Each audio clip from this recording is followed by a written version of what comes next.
ව්‍යසනකාරී මොහොතේ සියලු දේශපාලන මතිමතාන්තර රට වෙනුවෙන් අමතක කරමු.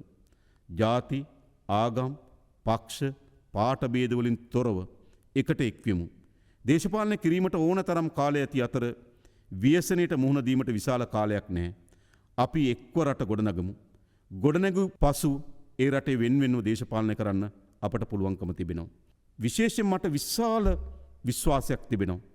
මා මේ රට ගොඩනැගීම පිළිබඳව අචල විශ්වාසකින් කටයුතු කරන්නේ. මා අපේ රටේ පුරවැසියන් කෙරෙහි විශ්වාසය තබනවා. මා අපේ රටේ ත්‍රිවිධ හමුදාව, පොලිසිය ඇතුළු රාජ්‍ය සේවකයන් කෙරෙහි විශ්වාසය තබනවා. මා මේ රටේ කර්මාන්තකරුවන්, ව්‍යාපාරිකයන් කෙරෙහි විශ්වාසය තබනවා. මා මේ රටේ බුද්ධිමතුන්, නව නිපැයුම්කරුවන් කෙරෙහි විශ්වාසය තබනවා. මා අපේ රටෙන් පිටත ජීවත් වෙන විදේශගත ශ්‍රී ලාංකිකයන් කෙරෙහි විශ්වාසය තබනවා. ඒ වගේම මා අපට හිතමිතුරු රාජ්‍යයන් කෙරෙහි අපි විශ්වාසය තබනවා.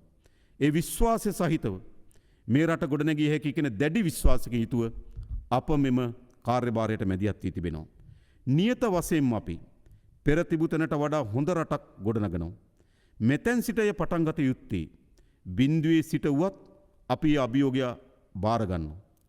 ඒ වෙනුවෙන් පටු වාද ભેද වලින් තොරව සියලු දෙනාට මේ සාමූහික ප්‍රයත්නයට එක්වන්න අපි ආරාධනා කරනවා.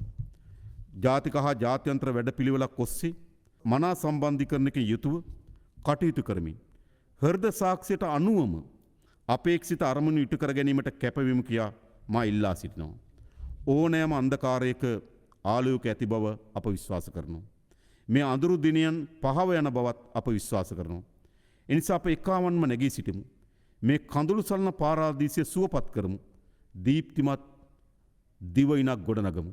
සියලු දෙනාටම තෙරුවන් සරණයි. දෙවි පිහිට.